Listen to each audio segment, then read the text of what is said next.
Hello everybody, I'm Jane and welcome to the online classroom when we're going to look at cohesion. So this video is just step one for cohesion. So I want you to think about, what does cohesion mean? So if you look at the board behind me, the word cohesion is there, but we also use the word cohesive, so that's what we call a glue stick. So when you're thinking about cohesion, I want you to think about, that's about writing, how the writing's put together, and I want you to think about how it sticks together. So if you can see this diagram here, I'm thinking that the coloured circles are perhaps my paragraphs or chapters of my writing, and the arrows are indicating which way do I need to go. And this is what you should be doing in your writing. You should be signalling to the reader which way forward do I need to go, and think about how all of this is bound together. It's all put together with words and phrases if you're actually thinking about writing. So we're thinking about holding the text together, and I use the word bind. So I have a book with me as well that also uses the word bind, so I'm going to show you the ideas from that. But first I want you to look at the photograph of what we call a binder. This is a binding, because I want you to think about how your writing is pulled together in this way, because that's what you're really doing. If you're doing a piece of writing, you're making sure that everything you write should be there and you haven't put in anything that is unnecessary. And for today's video we will be thinking about the noun phrases, and also what was the other thing we said when we were talking about nouns? Yes, you're right. When you're using nouns in your writing, to make sure that it binds together, you have to make sure that you sometimes use the pronoun, because otherwise it's far too repetitive. So let's go to that book that I mentioned, and this book is a cohesion book and it's by Sue Palmer, and it's a really useful text that shows you about cohesion. So text has cohesion if it's clearly organised, so readers can find their way around the ideas. But do you know, when I looked at that picture to begin with in the video, there were lots of circles all over the place. I'm not quite sure if that's disorganised, so do you know, the words that you use would be demonstrating to the reader how organised that was. So what does it include? It includes words and phrases that act like signposts. I love that word, signpost, and I'm always saying to people, what are you really signposting the reader towards? And when we're looking about cohesion, then in order for your work to be cohesive, you need to have ideas and words that are all fit together in the right order, because it helps the reader follow your train of thought. So the writing holds together so that it's easy to read and understand, and that's the most important thing. I think when we use the word bind, we're thinking about holding it together. So if you cook, you'll know that when you put the ingredients into your bowl and you mix it together, if you don't mix it in the correct order or the correct way, then it won't bind, it won't hold together. And you know, that's exactly the same with writing. You have to hold the text together. So the next time you're given a piece of writing, I don't want you to just write. Do you know, we often say as teachers, you need to plan. And I've heard lots of people say to me, what have I got to plan for? Because planning puts together your ideas to begin with, which will allow you to hold the text together.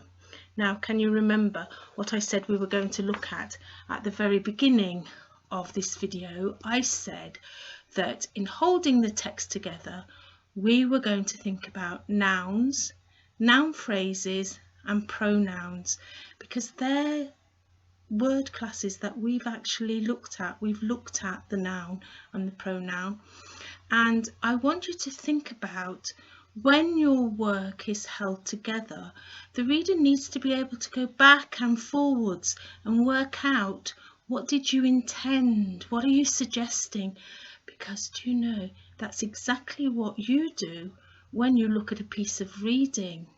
So let's have a look at that piece of writing there. Rob knocked on the door. An old woman opened it and stared down at the boy. He smiled back. This must be Mrs. Gunn.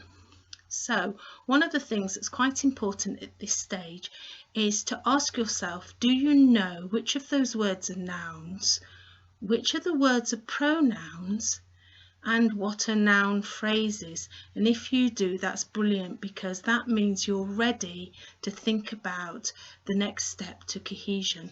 But first of all, our first step, use a variety of nouns, noun phrases and pronouns, because it does two things.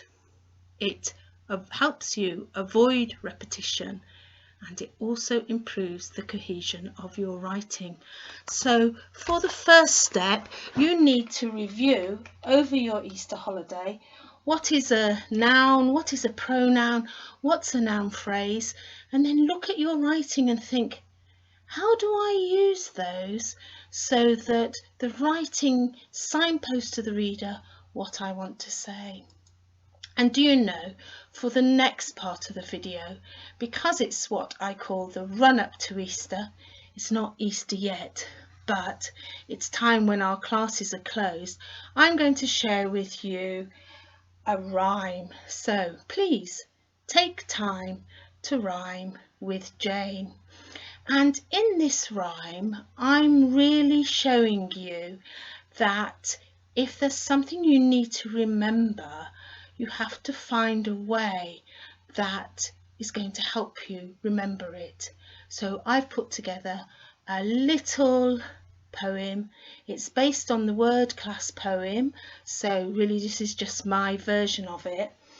And this poem is to help me to remember noun, pronoun and adjective.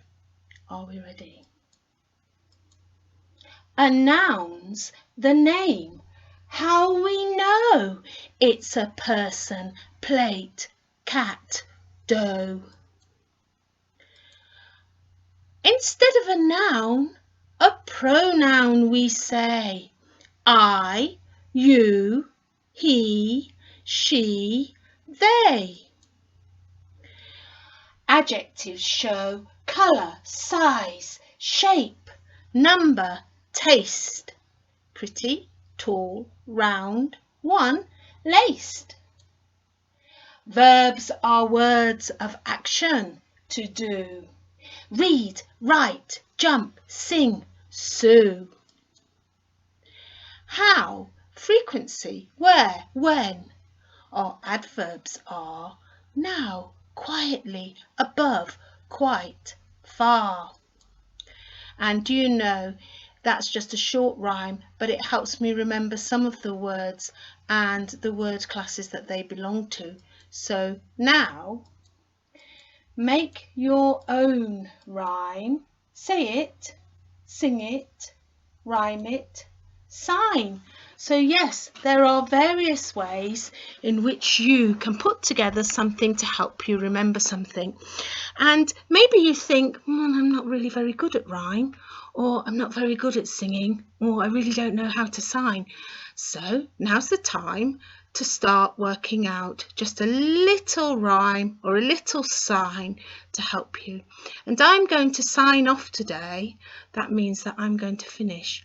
I'm going to sign off today with a little sign song. I'm not going to sing it for you though. I'm going to say it. So I'm going to say thank you, every day. Thank you, I will say. In my work and in my play, thank you, every day. And I used the idea of the American Sign Language there, and that's a song that sometimes is sung, but it's very important just to show you that any of us can learn a quick rhyme or a quick sign, and we can put together our ideas in a way that's going to help us learn. So that's step 1 of cohesion today. I'm looking forward to step 2. See you soon. Bye.